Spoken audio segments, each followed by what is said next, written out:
This is the Gilded Age, and it also includes immigration and urbanization. This house that is in the background, this was Andrew Carnegie's house in New York City. It actually took up an entire city block. It's still there today. It is a museum. Right here is Central Park, so that helps you kind of orient how big this was. And this house in the background actually belonged to Cornelius Vanderbilt. They were both considered robber barons. Um, the term Gilded Age was coined by Mark Twain in 1873, and it basically meant all this wealth. The Gilded Age was a time of a whole lot of money, and we're talking women's hats had diamonds on them. Men would smoke cigars made out of $100 bills. Like they were stupid, stupid wealthy. Also, a lot of political corruption going on in the Gilded Age. Rapid growth in both in industry and cities and population when we're talking about rapid growth. There was problems politically during this time. The Republican Party actually split in the election of 1880, and so this caused problems within the party and problems when um, James Garfield was elected president in 1880. He was actually assassinated by a disappointed office seeker. So, a guy named Charles Guiteau wanted a job, and because they basically had control of all the government jobs, and he wanted a job, and he was denied a job, and so his bright idea was to assassinate the president. Still didn't get a job, obviously, but he was convicted of assassination and executed, and Chester Arthur, the vice president, became president. Arthur's presidency, the only thing that really got done was something called the Pendleton Act, which was actually pretty good. It's civil service reform, meaning that if you want to work for the government, you have to take a test and pass a test to be able to work for the government. So you can't just say, hey, my dad works here, can you get me a job? You actually have to be able to be qualified for the job. So this is still how it works today. So you want to get a job, whether it's the federal government or the state of Alabama, you have to take a test, and then they call you in for an interview based on where you are in the other test takers in the particular job.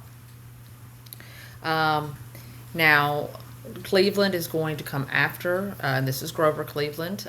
He's the first Democratic president since before the Civil War. So the last Democrat before Cleveland in 1885 was actually Andrew Johnson.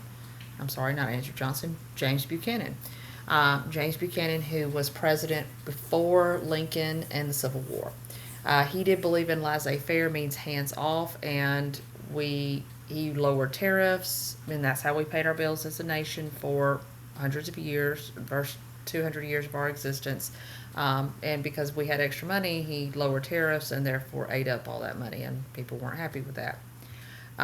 Like I said, lots of political corruption. This guy right here is Boss Tweed. He was the political party boss of the Democratic Party in New York City. Now, they had two different um, political machines. One was in New York, and the other one was actually in Louisiana. He ran the one in New York, and they would take advantage of immigrants coming to the country because again, a lot of immigration, a lot of population growth.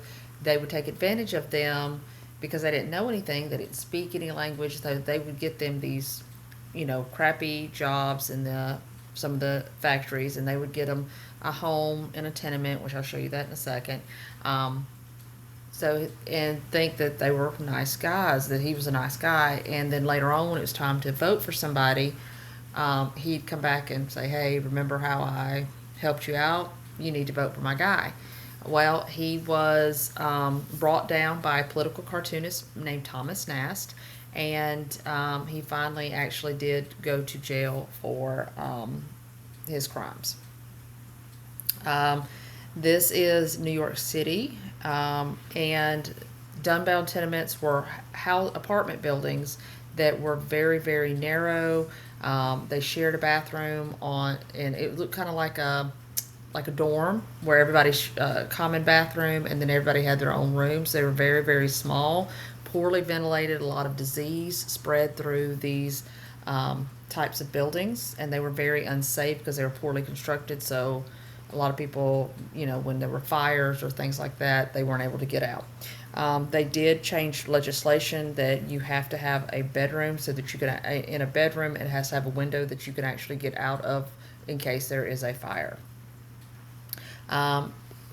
Immigration, you had a lot of immigration from Western Europe and Eastern Europe. In the summer from 1850 to 1870, most of it was Western Europe. And then after 1880, after everything kind of settling down after the Civil War, you start seeing more Eastern European people from Poland and Greece coming to the United States. At the turn of the century, there were more Irish in New York City than in Ireland. This is Ellis Island. It is still there today. You can go and visit it.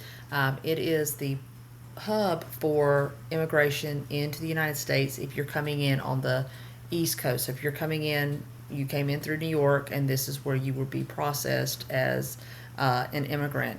And again, about 12 million people came from 1892 to 1954, and most of those were between 1905 and 1914, right before the First World War.